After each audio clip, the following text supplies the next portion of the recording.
I'm the project manager from Boston Parks and Recreation Department, and I'm overseeing the improvements to Clarendon Tot Lot. Next, which I think is Cassie. There we go. So I just want everybody to be aware tonight's meeting is being recorded. It will be put on the project website within a week. So please be sure to share that with any of your neighbors who may be interested and were unable to attend tonight. I also want to note during the presentation portion, we'll ask people to keep your video and mic off. However, during the discussion period, in an effort to make this a little bit more personal, we will ask people to turn their videos on if they're comfortable during that time. If you're not, you can totally keep your video off. That's fine. Next. With that being said, we want to ensure the conversation is a pleasant experience for all tonight. And all community members feel comfortable sharing their comments, questions, and feedback. So we ask, please be respectful and mindful of each other's time as we only have an hour and a half together tonight. Let's keep in mind, let's keep the questions and comments project specific and on point. And please wait and allow all attendees to have an opportunity to ask a question before you have a second one. I'm also providing my contact information on this slide as well as at the end. So if there's additional conversation or issues, you certainly can reach out directly to me. We can work on that. Next. So a few Zoom tips. As I mentioned, we'll be asking participants that are comfortable to turn their cameras on during the discussion portion. That's shown there with a little camera icon. And again, later on, we'll be able to turn those on and give you access to turn those on. During that time, you can raise your hand and unmute once you are called on. There are additional prompts if you want to indicate yes or no. If you are calling in through a phone, you can dial *9 and that will raise your hand and we can unmute you that way. Also, if you have a question during the presentation, feel free to add that to the chat field so we can make sure to answer it during the discussion time. Please only use the chat for comments, questions related to the project. And keep in mind with this project being recorded, which with that being said, Christine, have you hit record just to double check? Okay, perfect. With that being said, those will be recorded as well. We'll be using those for note taking. During the discussion, we'll turn the videos on. We miss seeing everyone's face, so hopefully we'll get a closer to normal public meetings in the future. And I think that may be all of the housekeeping items that we have. So again, I want to welcome you tonight. Thank you for taking your time to participate in the process. Next. So tonight's agenda includes an introduction to the design team, project overview, a presentation from the design team, and then listening and discussion, and we'll have closing remarks and next steps. Next. As I said before, my name is Nathan Frazee. I'm the project manager from the Parks Department. Also from the Parks Department is Christine Brandeo, our outreach coordinator. She's an excellent contact for any current issues or friends group development. Our design team for this project is Weston and Sampson. From their office, we have Sherry Ruane and Cassie Bethany. Next. So our project schedule and funding consists of a capital funding commitment of $1,530,000. This covers construction cost contingency as well as design services, paying Weston and Sampson for their efforts. Tonight is our official kickoff with your help to better understand the needs and issues of the park, and we anticipate that taking us through March. With consensus on a design approach, Weston and Sampson will then begin construction document production. We anticipate that going through the summer and having construction start this fall with a potential ribbon cutting of winter, spring of 2022. And fingers crossed, COVID-19 will be long in the rear view. And so that ribbon cutting will be in person. Next. So there are a lot of considerations guiding public park design, which includes community input, which is where we are tonight, safety and regulation guidelines, City of Boston priorities, as well as parks and recreation goals. Next.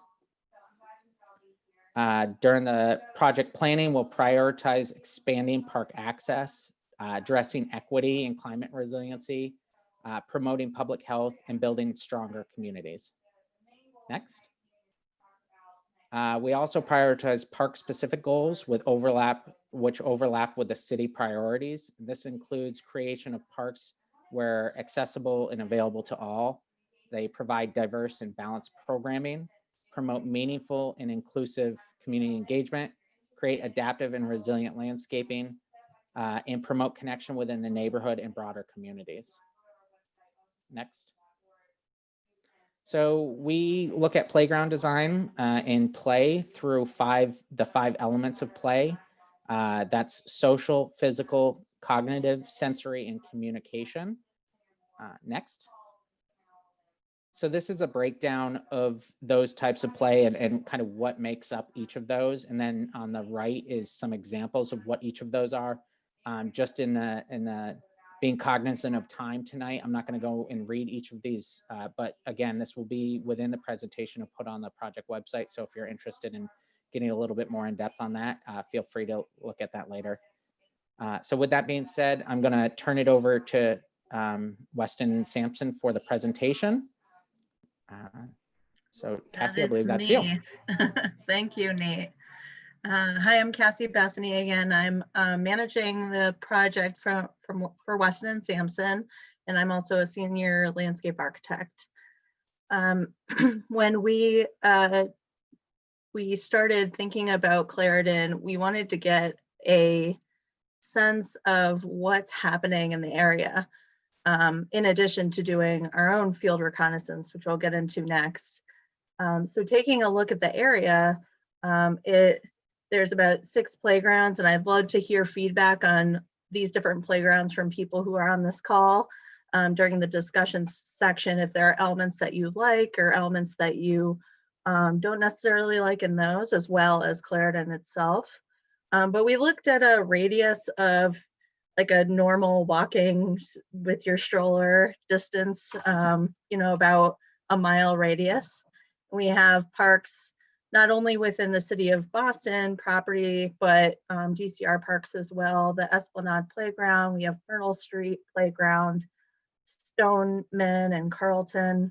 And I am covering my Frida, and we have Tadpole as well, which is a little bit further, but has merit as well to discuss in this conversation. Each park has their own offerings, and some have 5 to 12, others have 2 to 5, some are a mix, some have nature inspired. So it's helpful to look at the whole range of offerings and really understand, what's potentially missing and what could be included at Clarendon that maybe another playground doesn't necessarily have and can add to the group. And just to be clear, when we say 2 to 5 and 5 to 12, we're talking of age groups within the park. Yes, and what the age group the equipment's designed for. Thank you.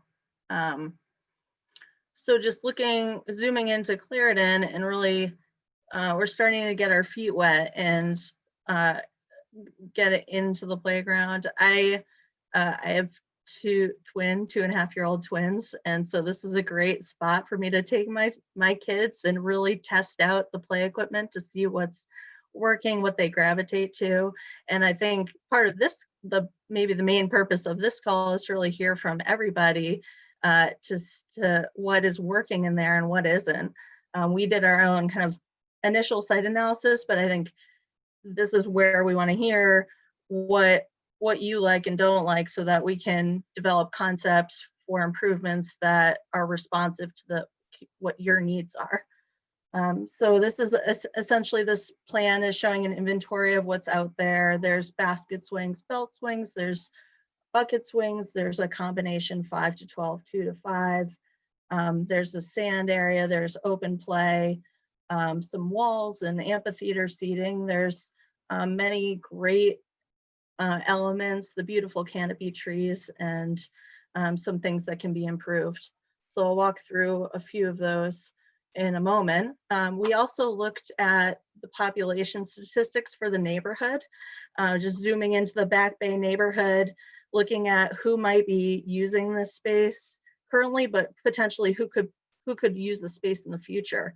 How can we expand the use? And that's another thing we'll love to hear from you all on as well. Who do you see using the space now?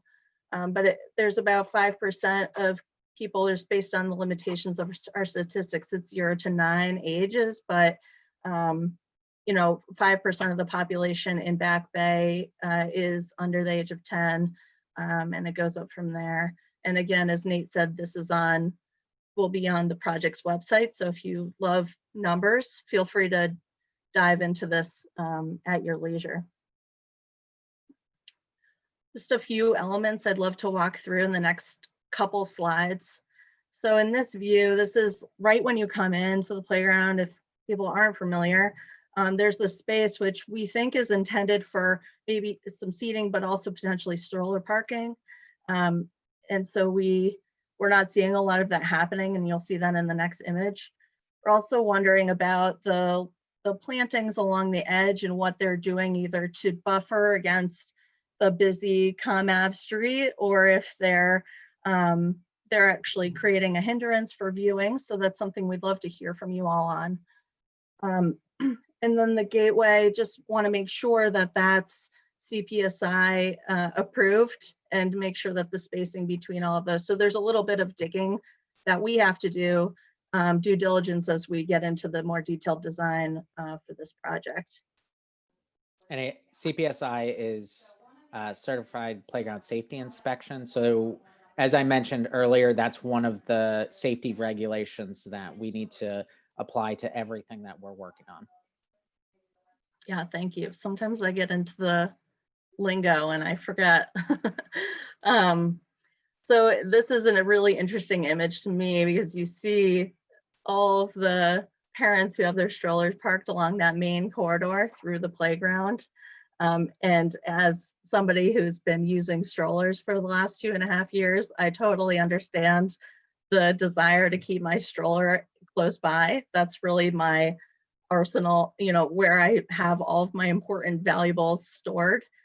So I think we just need to be thoughtful about where it makes sense to have strollers coming in.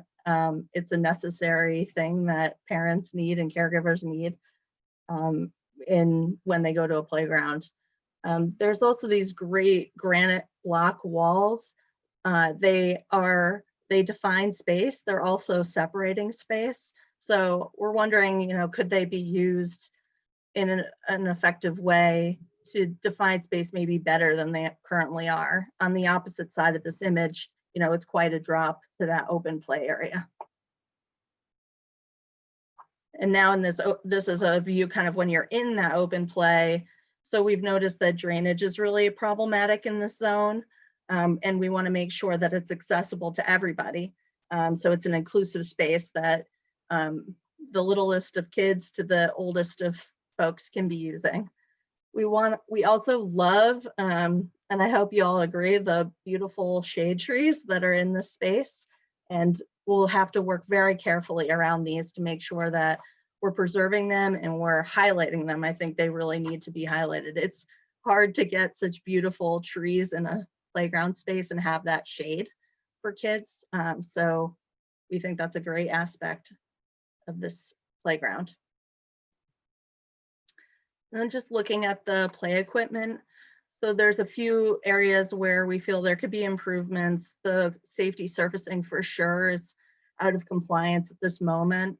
There's pads at transfer stations and slot where you egress a slide, but they're disconnected. So just making sure that everything is accessible and inclusive is super important.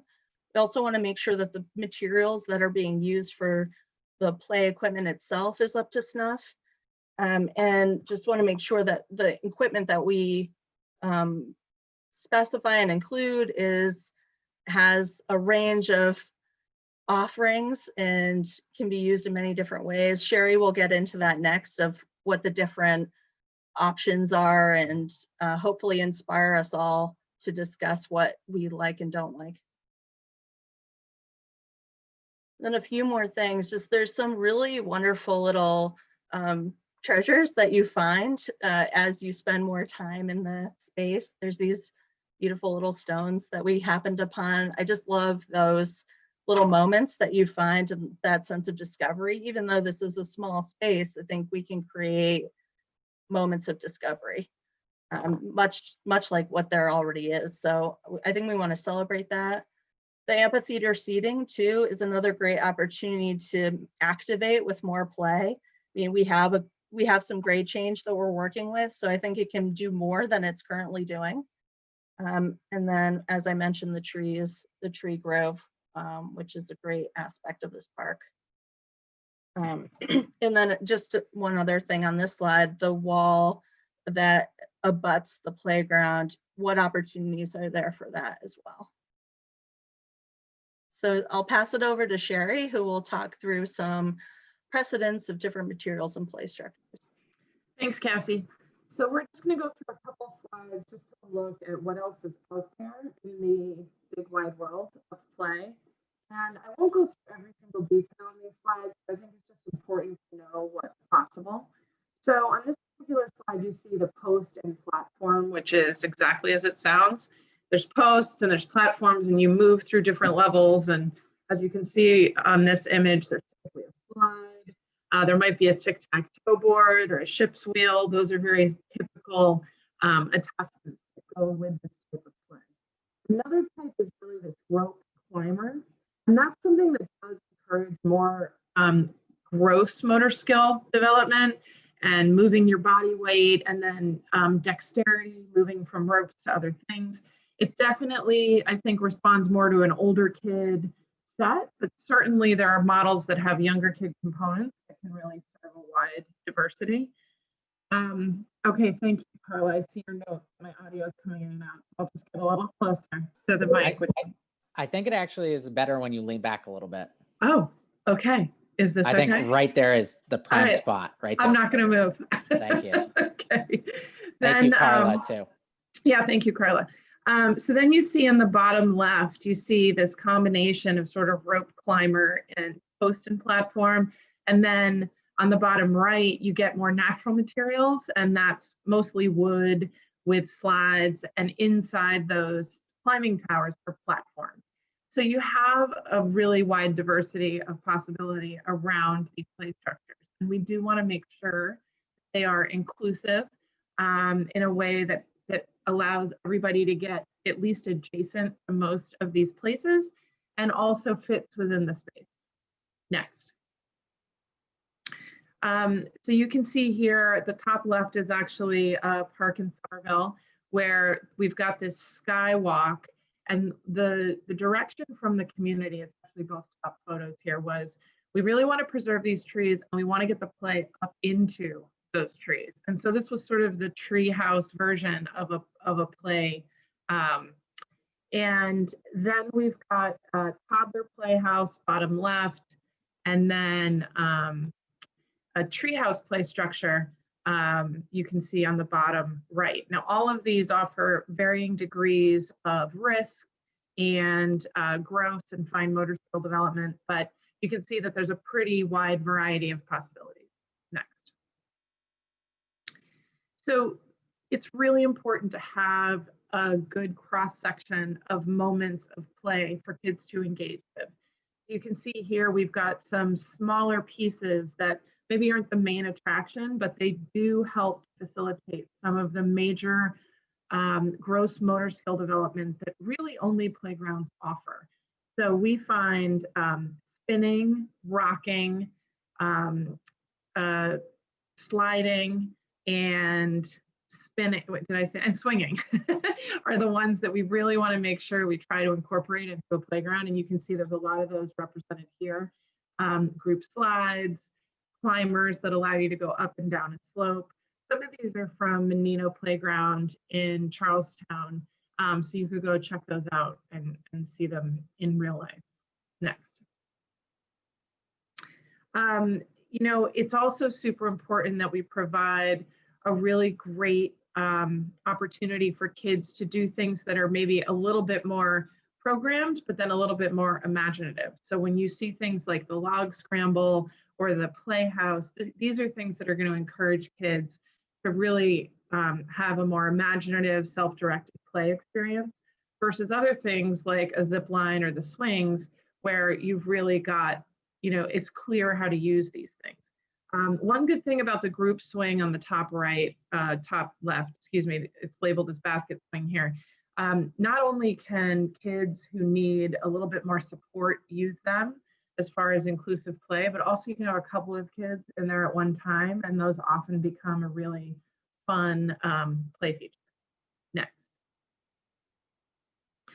And then, of course, sensory play is actually a huge component of many of our playgrounds as far as inclusivity goes. And so it's about texture, sounds, sight, smells, and really being able to experience movement in new ways. And the playgrounds, as many of you know, are really geared towards trying to provide those things, especially in cities. So we are looking to see what fits and also hear from you folks about what do you feel like is most needed in this particular neighborhood park. Next. Play surfacing is a big deal, and it does require obviously a lot of planning. And then depending on how you move forward, there are maintenance implications. So you can see here the types of safety surfacing that are allowable under the safety requirements are poured in place rubber safety surfacing, the wood fiber mulch, which are the wood chips that are out there now, and synthetic turf with an extra cushioning layer underneath it to make sure it has the right impact attenuation.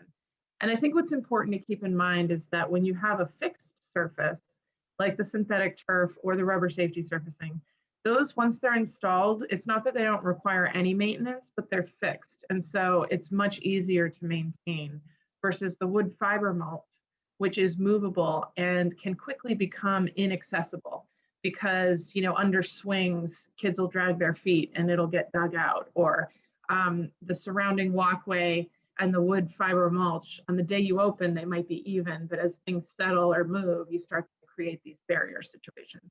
So that's something we are interested in hearing from folks about their preference. Next. So Nate, I'll turn this back over to you.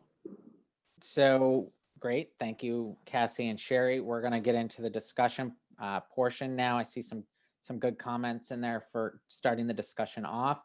Just want to reiterate some of the Zoom tips here. Again, we'll make it possible for you all to turn your cameras on or off. We encourage people to turn them on if they're comfortable with that. Totally understandable if you are not. And we'll be doing hand raising to actually answer verbal questions. But again, you can certainly continue to type in questions and we'll go from there. So Christine, do you mind giving access to, there we go. Everyone has access. Perfect. I would just need everyone to try to keep themselves muted and just raise your hand if you'd like to speak, and then you can unmute. Just so we don't have background noises. Great. And I see one hand already up. So Jennifer, you can go ahead, Jennifer. There we go. Perfect. Hi, everyone. I wanted to say first just that how grateful me and my family are to live in such proximity to Clarendon Playground, because it is our favorite playground in all of the city, and it actually happens to be the closest to us. So we feel very fortunate. There's a lot of really wonderful elements about Clarendon that we really enjoy, including that it has the 2 to 5 and then the 5 to 9 or 12 or whatever it is offering.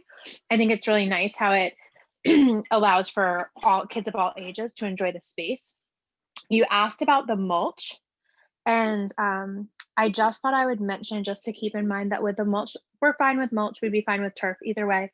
But when you eliminate the mulch, you also help eliminate the problem of hidden needles in the playground. So there's been instances of needles being found in the playground from the drug users.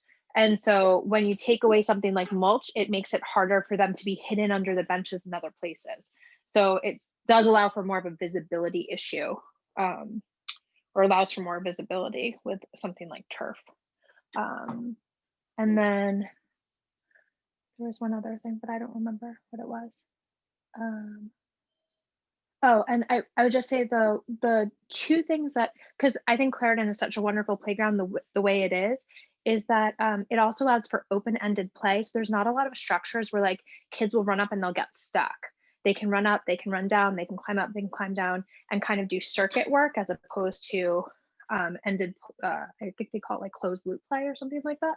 And then the two thoughts was to one, there's only one entrance and exit to Clarendon, and maybe consider having that a double gate situation in the front, because the gate's often left open. And when my son was 2, he went through a phase where he would bolt for that gate and try to get out. And that's a really busy street right there in Commonwealth. Now he's old enough now, it's not an issue for him, but I worry for the younger kids sometimes, and I'm constantly closing that gate just for their safety. That maybe having a double gate situation or even a sign that says, please keep gate closed. I mean, the parents are pretty vigilant, even nannies too, but it's left open throughout the day, all day long. And that maybe having a second entrance and exit might be just a safety consideration, that God forbid somebody came in and was in a threatening way to the kids, that there was a way to get out of that park, because right now there isn't. And I think those were all. Oh, and the last thing is the squirrels are a big problem in that playground. And while the trees provide all this shade and it's so lovely, the squirrels have attacked several children in that playground, my son included. One jumped off a tree and mauled his entire face, and thankfully he's fine. But it was a pretty horrible thing to experience, and they're really, really aggressive there. And so if you're keeping the trees, maybe there could be some consideration as you guys do renovations for tree collars or other things that can be done to keep the squirrels at bay. And I think that was my final thought. I can type something in if there was anything else. And I appreciate the time. Great. Thank you, Jennifer. Those were some great great points on safety. One of the things that we strive to try and have at least 2 points of access to parks, just so for safety reasons. So I'm curious what people would think of if we were to create a secondary access point. Should that be off of Clarendon, or should that be further expanding on the maintenance access that's currently happening in the alley? So that's something we'll be looking for feedback on. And then in terms of the safety surfacing, one of the things our department is trying to move away from the wood fiber. Again, it's an accessibility issue. We oftentimes aren't able to get back and make sure it's leveled. So that's something to be considered as well. So those are great inputs, as well as a benefit from the safety standpoint. And then in regards to squirrels, this does happen often. And sometimes we see that people are feeding the squirrels, which it can be fun, certainly, but obviously does encourage some more interaction, and they can get more hostile from that. One of the things that we've been seeing across the city is parents' movements to have signage discouraging food in playgrounds anyways, because of increased food allergies. So that's certainly something we can look at as well, as, doesn't have a dual purpose of, not feeding the squirrels, but also not bringing food in that could potentially trigger some allergies. So that's all great feedback. I'm going to jump over to the participants. Sue has her hand up. Perfect, Sue. But Mel, Go ahead, I Sue. do see you raising your hand, so I'll get to you next. Sue, if you don't mind.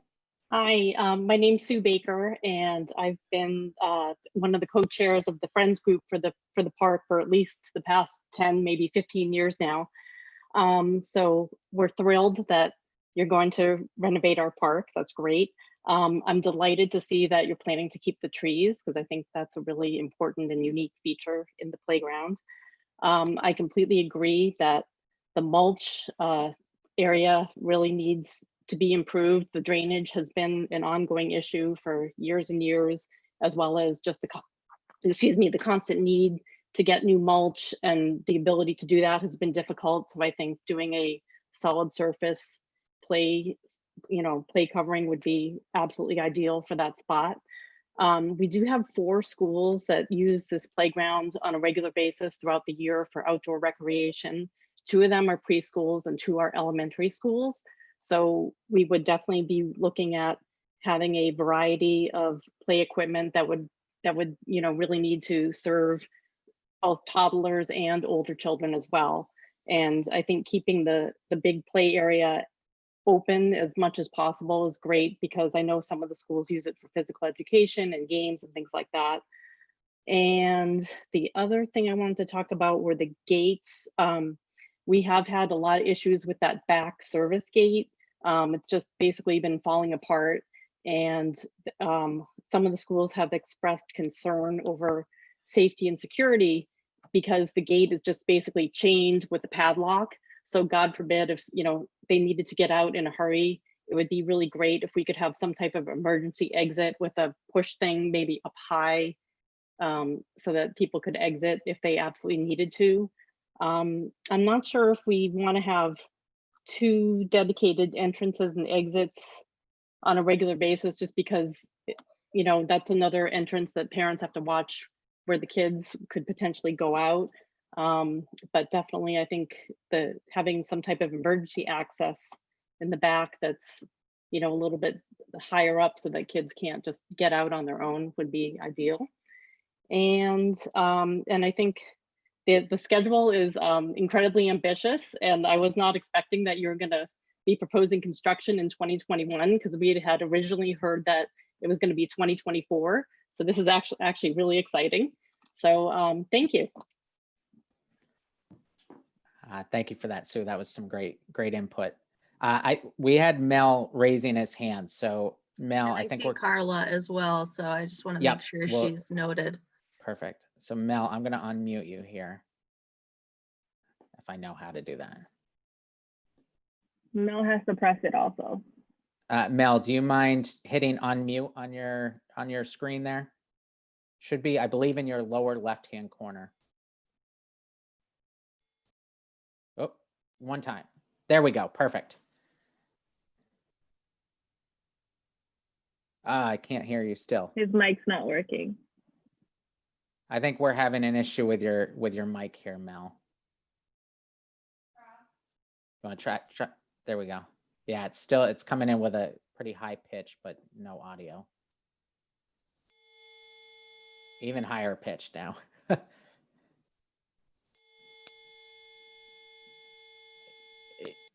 Yeah, sorry, it doesn't seem to be working. Is it possible for you to type your comment or question in the chat, and then we'll get back to that? Sorry about that, Mel. Thank you. Let Carla go for now. Yeah, Carla, if you don't mind going, and then I do see a hand from Margaret next. and then too. we'll, yeah, Okay, perfect. great. Thank you. And Sue, I see you too. Thank you for your time. I appreciate it. And these all sound like really great ideas. I wanted to just share a few thoughts and respond to a couple of comments that were made. I think one at the outset was about the bushes around the perimeter. And so my son has been going there since he was a baby. He's 5 now. And you know, the kids love playing in there. They love digging in the dirt.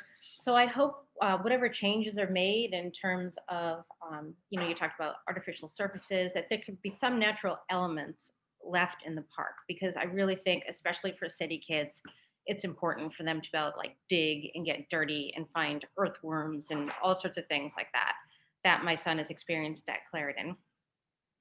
And those bushes are just one place that, you know, that takes place sort of along the perimeter. Other thoughts, I agree that probably the back entrance would be ideally suited to be an emergency exit, because there's an alley there and people tend to think, because I know I've had to teach my son this over and over, that because it's an alley, there aren't going to be any cars coming. And so it is very important to have another place in an emergency for people to exit the park. But I see that would be a tricky place to kind of enter and exit, you know, with the cars and the dump trucks and the stuff that goes back and forth. And that sidewalk there is very, very narrow along that back fence. I think other people already said this, just to be cognizant of the fact that there are a lot of big kids who play at that park who are older than 10, because Kingsley and Learning Project go through 6th grade.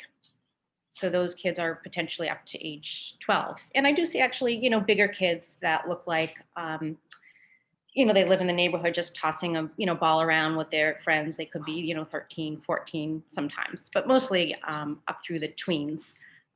Lots of those children there as well. I can't read my note. The other thing is, I love that you're keeping the trees and all of that. And, in terms of whatever's decided for the surface, I love that it just looks so natural, that the colors there are colors that are part of nature. I'm partial, to the wood and, that sort of feel. And, that would just be my, my 2 cents in terms of, the type of design that's ultimately approved would be something that looks natural, and it blends in with the beautiful trees and the Comav Mall. I like what's there, in terms of the green benches and the wood and so on and so forth. Yeah, so thanks. That's it for now. Thank Great. you. Thank you, Carla. That was good feedback. I Margaret. think, yeah, Margaret.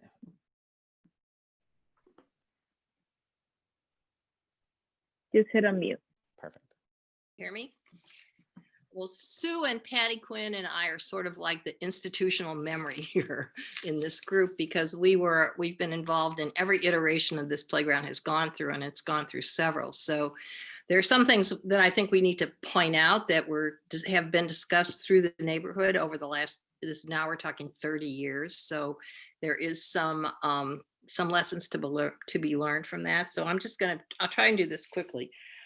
In terms of what Carla just said, in the color of the equipment and the materials of the equipment has always been a really important issue with the redesign. I mean, we didn't want anything bright. We didn't want anything garish. We wanted it to blend into the landscape. And really, when you look at the Clarendon Street Playground now, you don't really even know it's there unless you really pay attention to it. So that particular materials and color thing, I think, is really important, especially if given the new regulations about the surfacing treatments, where you do have options for color and you do have options for patterns.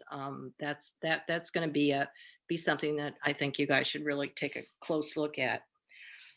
In terms of the materials, the planting materials, and the status of the current plants that are in the playground, we've had a terrible time keeping the materials along the Comav end of the playground alive. All those magnolia trees are in really rough shape. The garden club's been pruning them. The Clarendon Street Playground Committee's been pruning them, but they really probably should be replaced. Similarly with the shrub material there, that area gets a really heavy use, and anything there has to be really able to withstand, a lot of abuse. And I think that that's something that needs to be looked at. Some of the plants along the Clarendon Street side, the plants along the alley are in pretty good shape. The elm tree is in pretty good shape. The volunteer elm tree, which is to the right of the path as you enter the playground, is a volunteer. And it was recently redone by the Parks Department with pressure treated wood, which I think should be removed. I don't think we want pressure treated wood there. So how that surround of that tree is treated, you guys should take a close look at that. When we looked at this playground, and also in terms of gas leaks, there's a big gas leak at Clarendon at the intersection right outside the playground. And we tried to calculate like how many kids are in the playground every day to try and put some leverage on the national grid. We figured that there are about 400 kids a day that use the playground. So this is probably one of the most heavily used Parks Department facilities in the city because of the school usage of the playground. So it makes it kind of unique in terms of how the level of intensity on it. So you should keep that in your minds too. the planter bed on the west side of on the east side of the playground that is along the whole wall that sort of got dirt in it, but we were never able to put anything in it that lived. And it's really pointless. I mean, I don't know if there's some way to remove it and make more space or cover it somehow, but it's not a viable planting location. We've tried many times. Many daffodil bulbs have died in that planter. Another thing with sand was another issue in the design iterations of the playground. It originally was all sand, where it isn't now. And we fought hard to keep that, to get that sand pit that's there now, but keeping the sand in the pit is proved to be almost impossible. So how sand is used in the playground, can it be used in the playground? There was a lot of resistance to having sand, although there were never any animals allowed in the playground. There was thinking that sand was an issue. So that's another thing. Electrical service in the playground has always been an issue for events. There isn't electrical service that's easily accessible. There isn't water, hose bibs, that sort of thing that's easily accessible for events, which do happen quite a bit in this playground. So that's something that should be addressed in this opportunity. Let me see. The shed, the utility shed in the back, while it serves a really great function, having tried over the years to get things in and out of it, it's almost impossible. It's a challenge.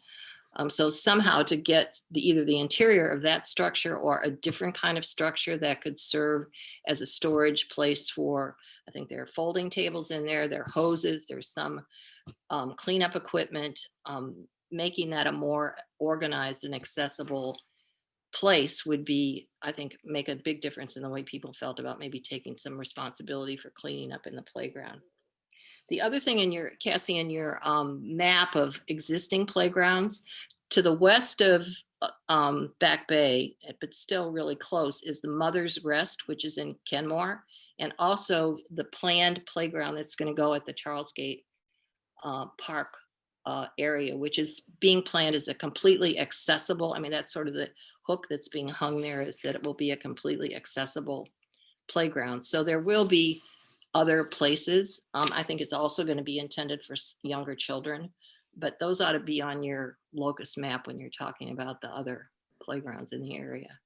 Yeah, thank you, Margaret. And I should add too that the common, there's discussion of expanding that playground as well, which I meant to mention. So thank you for that. Here's a little known fact, which this is a fun fact.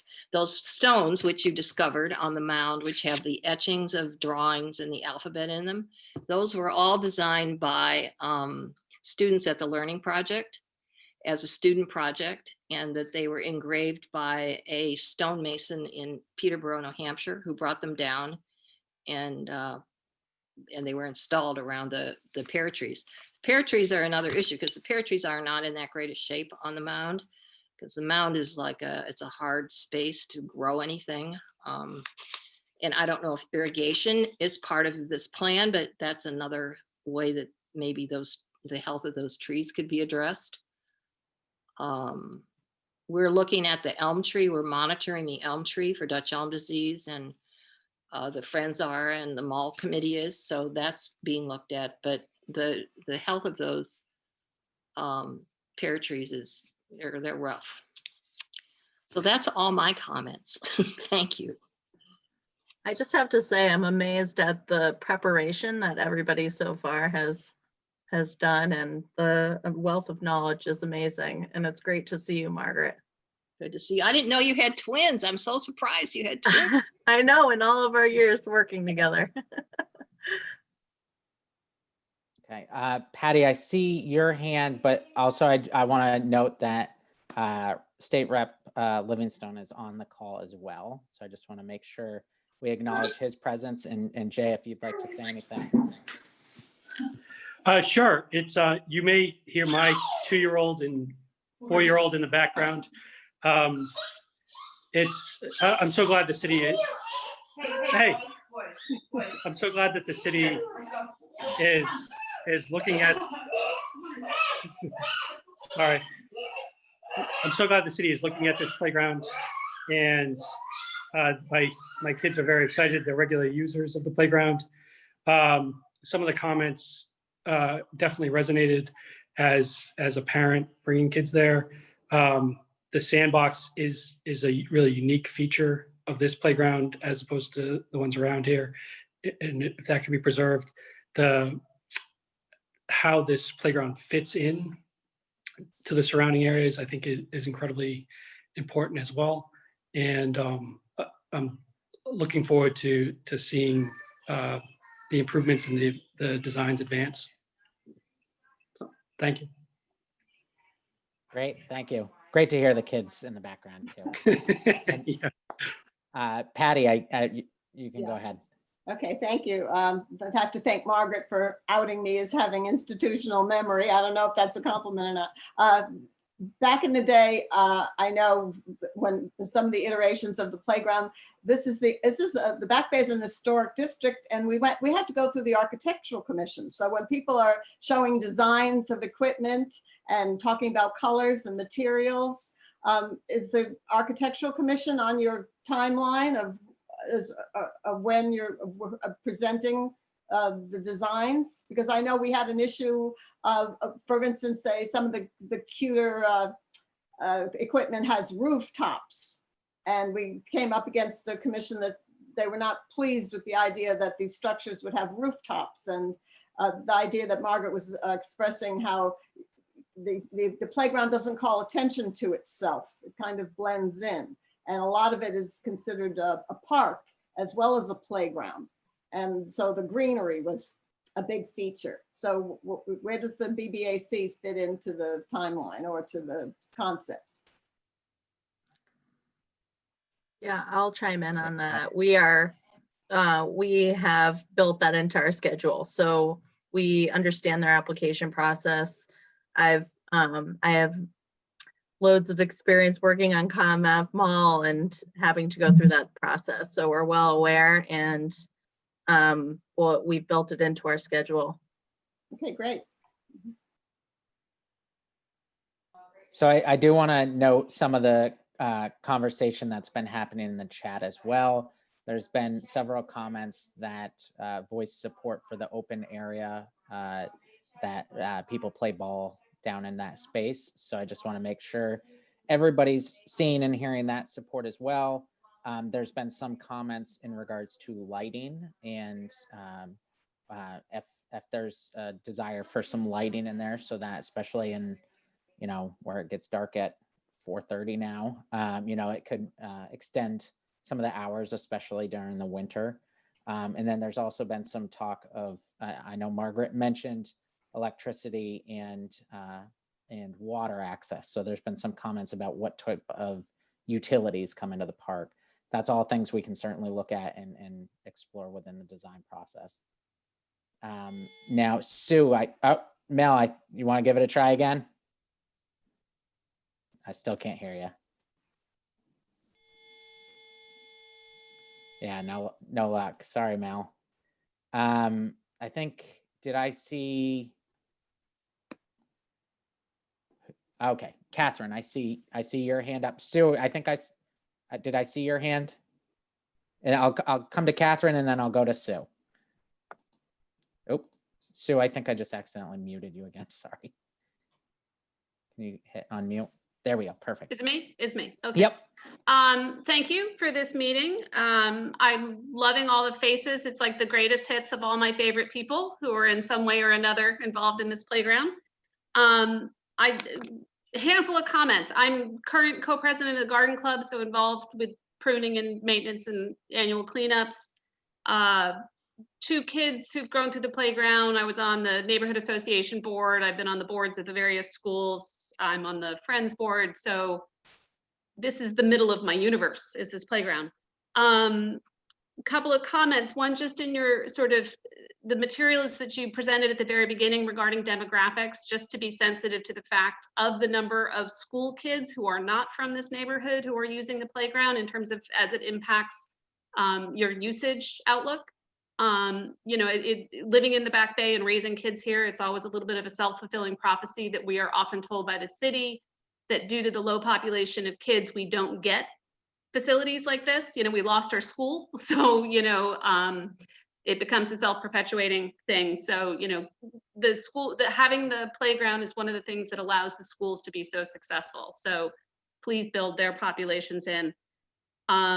Two, it's been mentioned, you know, in terms of the accessibility versus visibility of this playground, you know, unlike most of the other ones on your map, except for maybe Myrtle Street, Clarendon is really truly embedded in a residential lot in a residential neighborhood. And the way it sort of fits in, it is open green space to the neighbors. Even if it's just that sense of I can breathe free because it isn't one more front door, you know, it's a very much a community thing and not just a playground. Also regarding plants and bits and pieces, I mentioned the garden club, and Margaret mentioned this as well. You know, we've been involved over many, many years helping to care for disease treatment, pruning. We planted a bunch of stuff, you know, in conjunction with the Parks Department. It's great, it's fabulous, but just want to make sure that, you know, sometimes we operate a little bit under your radar when we come in and help prune things, that you are aware of the level of care and upkeep that the playground actually is getting, because it's not all on your schedule and budget. And we're, you know, love to continue to partner with you guys, but just, you know, we're in there pruning every few years. So just sort of want that on the radar.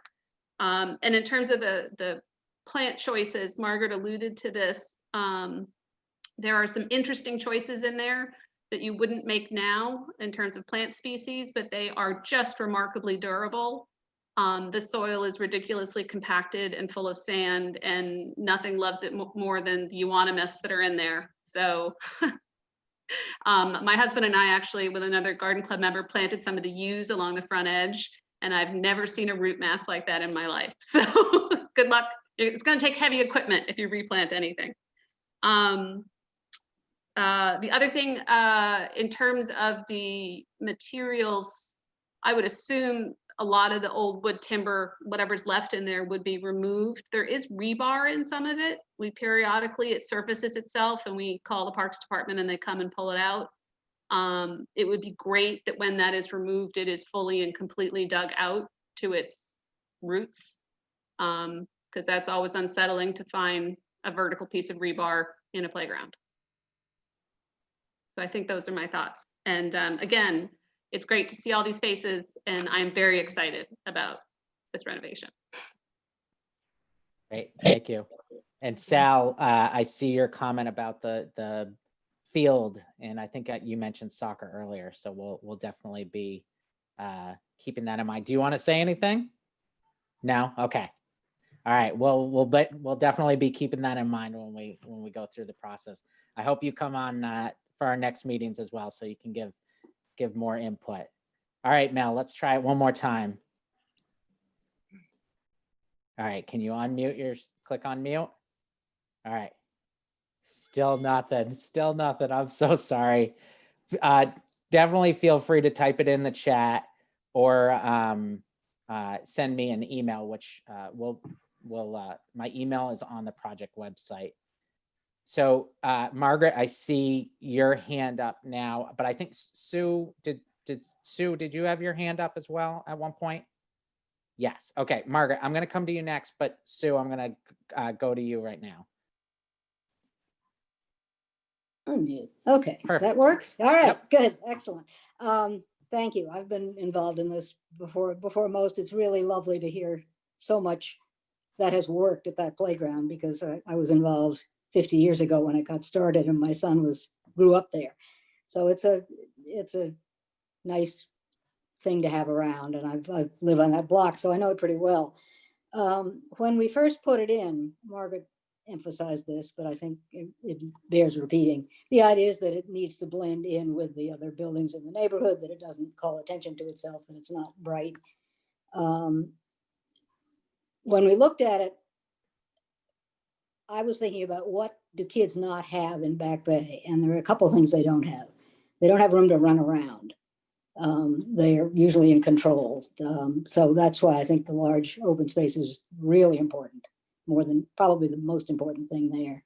The other thing they don't have is a lot of change of levels, and that's why we kept the foundation of the original building, sort of as a historical artifact, but also because it's different. And I see the kids are climbing on it and they've got little pignons stuck in it. And you always worry whether a kid's going to fall off and break his neck, but they don't, and they learn to be careful. So I hope that that survives as well. That's probably, yeah, keeping it green, keeping some change, keeping it as soft and as natural as you can, I think are important. And I did initially put in that question about the schedule, because in the spring and the fall, the place is jammed with kids. And I honestly don't know what the schools will do if they can't use it in that period. I think Margaret's estimate of 400 is maybe a little high, but not much. We had a schedule of rotation of people coming in and out, and they come with 20 or 30 kids at a crack. So it's different than what you think it might be. And they're kids from all over the city and a few from the suburbs, I guess. So that's my thought, but I'm happy to help work through this, and I'm looking forward to seeing what happens to it. Thank you. Great. Thank you. I appreciate that. I also want to just make sure everybody saw Lauren Brody's comment. She is the chief of staff for Counselor Bach.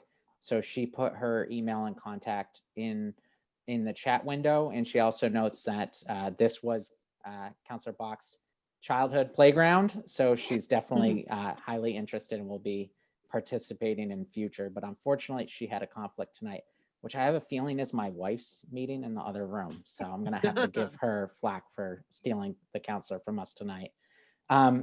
Margaret, I saw your comment, but I also see Elliot's hand is up. So I'm just going to get Elliot first, if you don't mind. No, fine. Perfect. Thank you. Thanks, Margaret. I'm Elliot Laffer, and I'm chair of the Neighborhood Association. And I just wanted to emphasize how important this playground is and has been. The Clarendon Street Playground was probably the most important element in allowing families to live in the Back Bay. And we moved here right before it opened. We've been across the street from that location for 45 years now, which is amazing when you're only 28 years old. Stop. But and our daughter played there when she was little. But it's really, really important to understand that this is, for families, the single most important change that was ever made in the Back Bay, probably in the last 100 years. And it is a fabulous, fabulous place. And I hope that you can keep the flavor of it, even as you make improvements for safety and things, but keep that flavor. It is just a great, great place. Great. Thank you for that, Elliot. Appreciate it. And Margaret, now I think if you're. Okay, I just have a couple comments. I mean, I think it's really important. I'm so sorry that Mel can't get his mic to work, but it's very important to talk to him because he lives in the building that abuts the playground. Oh. And what he is going to say should be heard, because there have been issues in the past with how that wall was used. There were plants in front of it for trees in front of it for a long time. There are other issues with the big tree canopy and that building. So you should make sure you touch base with him if he can't, if he can't get on this call tonight. The other thing that occurred to me, there are two other little things. One is that the playground currently has a carry and carry out policy. There are no trash cans in it. So that's something to pay attention to. The bulletin board arrangement right inside the entrance is really important. It's really in pretty rough shape now. Somehow to redo that so that it can function. I think those were the only other things that occurred to me. Is there a desire to keep a bulletin board of some sort? Yeah, I mean, I think it's used. I mean, it's good for. I see lots of head nods happening here. Community announcements. It's sort of sharing nannies, tips, other things. It's just a nice community amenity, and there's no other place in Back Bay where that can happen really in a public space. So. Great. It's a hard thing to design so it doesn't get vandalized and so that it can withstand weather, but somebody's got to have figured that out.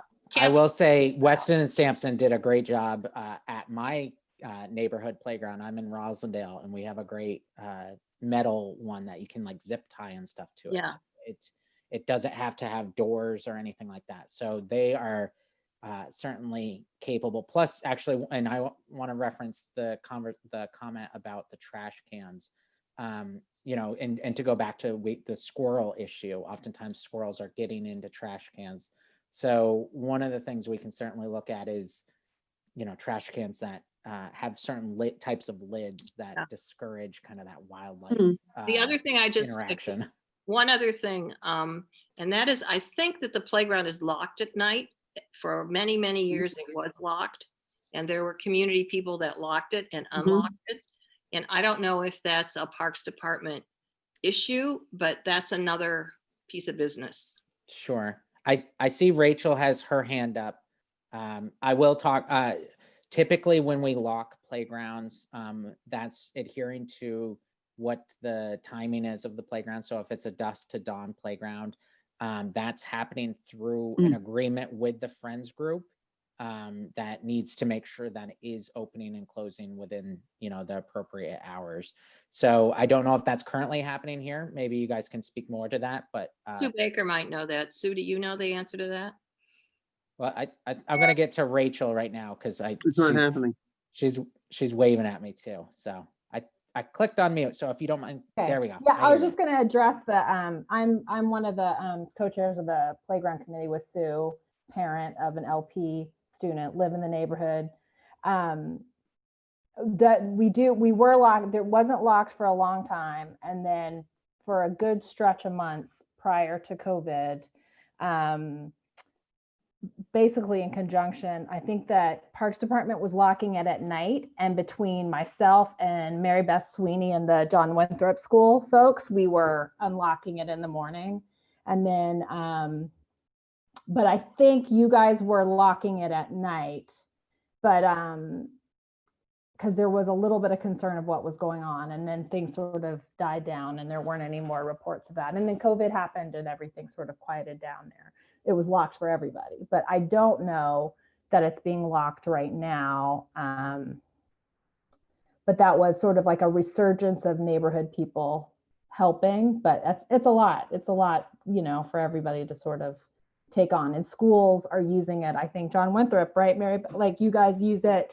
They're the first ones there in the morning. They're before everybody. So, or they were before everybody went, you know, on lockdown. So.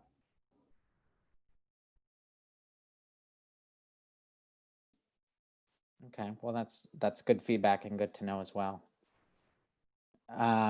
Mary Beth, I see you're waving. So. Hi there. Yes, I'm the director of the John Winthrop School. So we usually are the first folks who are there first thing in the morning. So we are the crew that typically is there during a normal year with about 40 children.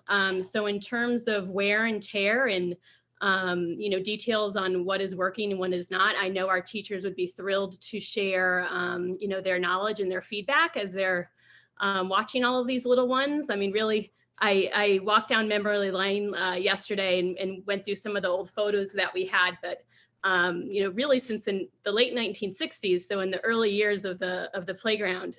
So we are more than happy, and I know certainly the surrounding schools are happy as well to you know, answer any questions that you have or give you feedback from a teacher's perspective. Thank you. That would be amazingly helpful. So thank you. And Jackie, I see your hand raising now.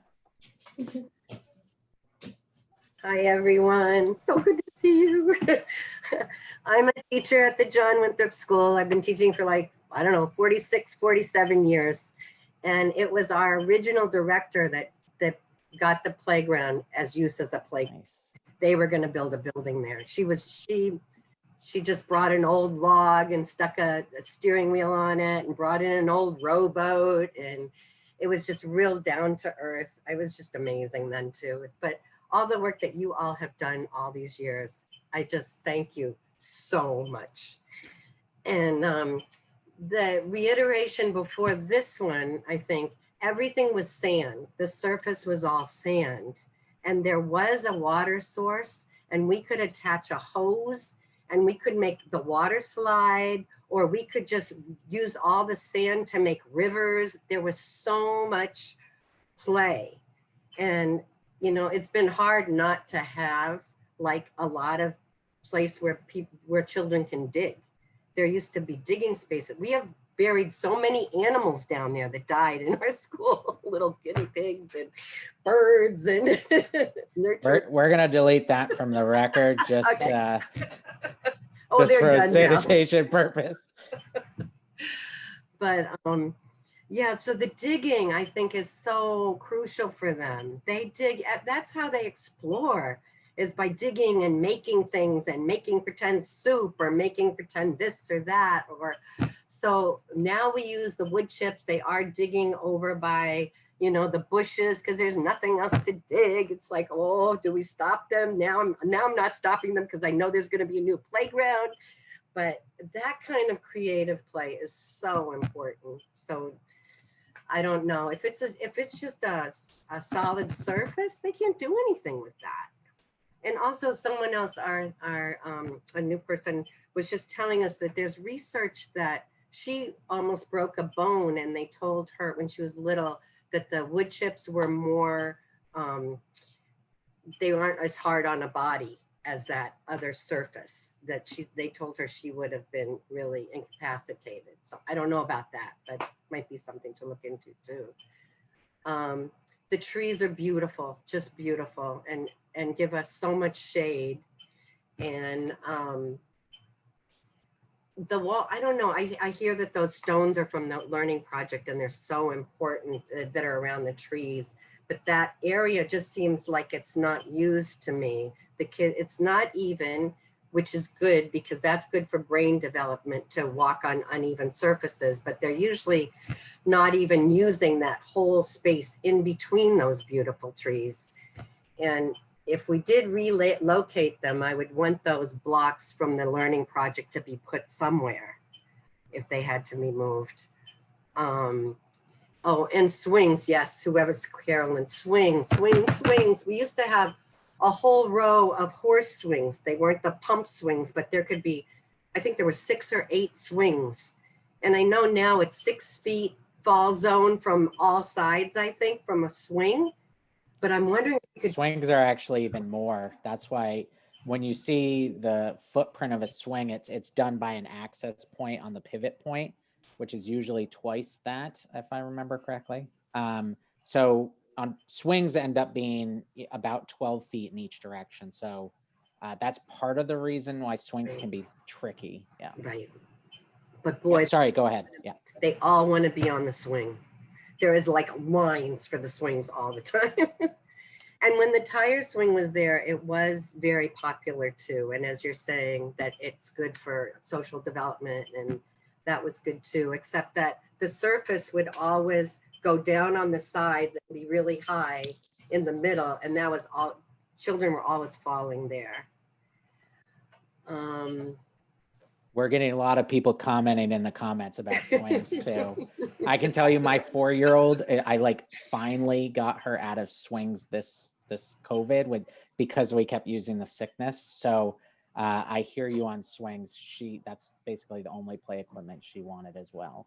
Yeah, I would echo that too. My kid, that's when she started talking, is when she's on the swing. So there's so many great options for swings now too. There's ones where kids can swing next to each other and see each other. There's the basket, there's the belt. I mean, there's so many great improvements to swings these days that we have a lot of options. That's what I can think of right now. Great. No, that's incredibly valuable input. I appreciate that. Do we have any other comments? It's on multiple screens because we're great. We have had 36 participants, so I gotta pan back and forth. So if I missed anybody waving, I apologize. Sue, I see is your hand intentionally raised? Yes, I raised my virtual hand. Oh, perfect. I just kind of wanted to build on something that I believe Margaret mentioned that I noticed in the presentation, was that you were talking about the shared party wall with 107 Commonwealth. and that you had questions about, what could be done with that. And the answer is we really can't do anything with that because it belongs to 107 COM. It does not belong to the playground. So, we can't attach any structures or anything like that there. So we have to be very respectful of our neighbors at 107 COM because frankly, they put up with a lot being next to the playground. And then just questions about the sandbox, whether or not you were thinking of keeping it or not keeping it, because believe me, people have very strong opinions. They either love it or they hate it.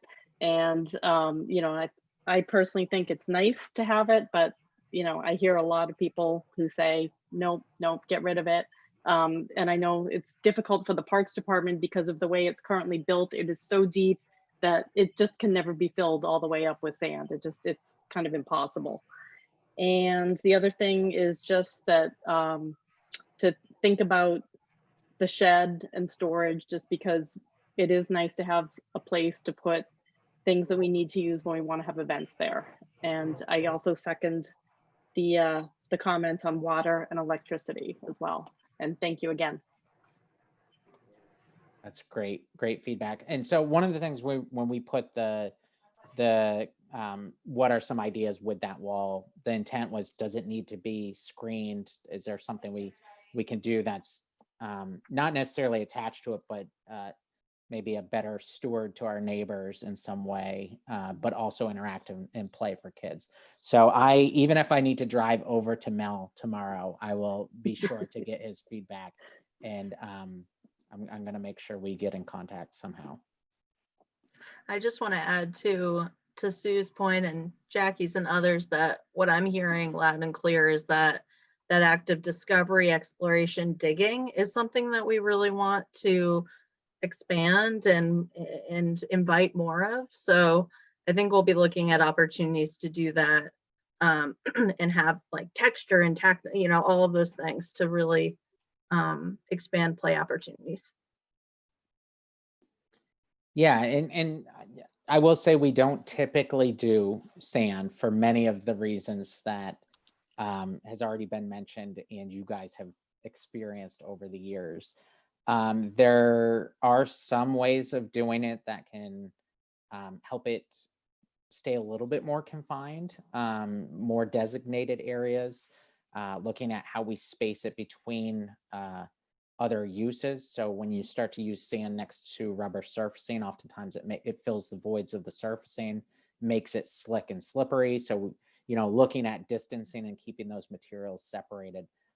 It sounds like that type of sensory play is certainly desired. I know from a developmental standpoint, it's certainly important. So that we'll definitely be looking at ways we can incorporate some aspects of that in the designs. And so for our next meeting, what Weston and Sampson will be doing is developing actual concepts, looking at, pen to paper, working on some designs, and that they'll be coming back to the community with those, and you guys will get your chance to put feedback on, are we moving in the right direction? What from each of those works well, making sure we're listening to you guys and creating a park that is what you guys want. So is there any, with that, I'm going to pan through the participants, make sure I don't see any hands raised. And then I'm going to look at all of your wonderful faces to see if anybody's waving for comments as well. I don't see anybody. Sorry, my wife just asked me to mute for a second. Because we both had community meetings, she's going to pick up our daughter finally. So a long day for our 4-year-old. So with that being said, I see a hand perfect from Justin. Oh, sorry. Just one last thing. I'm Justin Hage. I'm the head of the Learning Project. And I just wanted to say that I think what we're hearing tonight is that there's such a love for this playground that it's more than just a playground to our families, to those in our neighborhood. So I think, I don't know, I just wanted to emphasize that although we do want to see as many improvements as we can, I love Jackie's idea of, finding a way to keep those stones from the learning project, and finding ways to preserve what is already there and what already makes it great, and kind of echoing what Elliot said about preserving the flavor of the playground. I think there's a certain spirit to this space, and it's a part of people's families. It's a touchstone for children who have grown up there, and for families who have grown up there.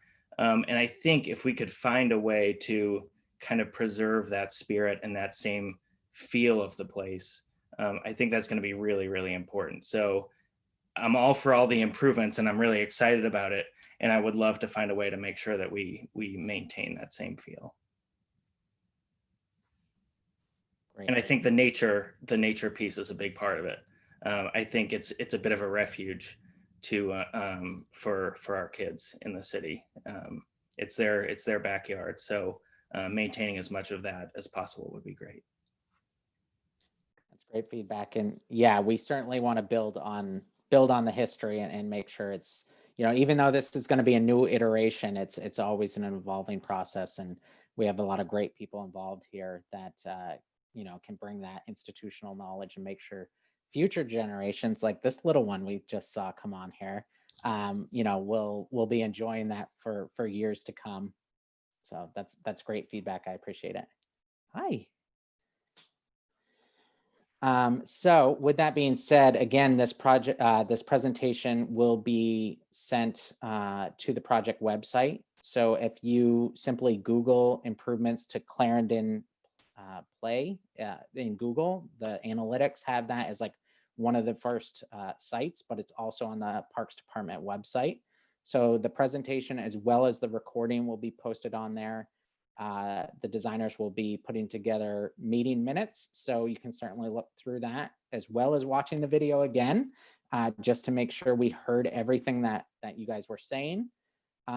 Feel free to share that link and information with neighbors, anybody that could not attend tonight. We certainly want to continue to get feedback.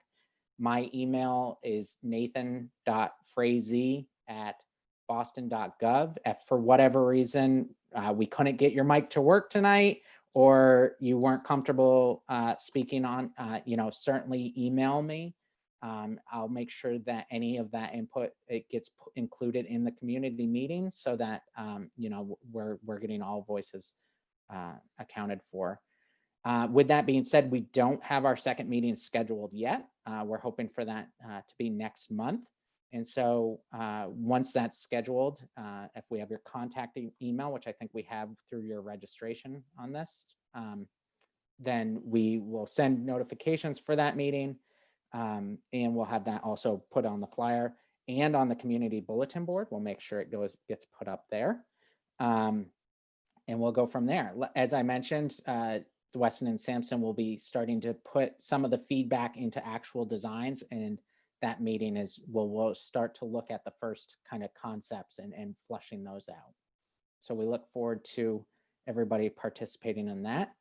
And if there's not any other comments, I think we can all enjoy our evening. Hello, playground. There we go. Oh, we heard a little bit. I love the playground. I love the playground. Oh, we're so glad. That's wonderful. How old? How old are you? 2. 2. Nice. You're just perfect age. Oh, yeah. We'll get it built so she is out there for sure. Yeah, you're going to go to sleep soon.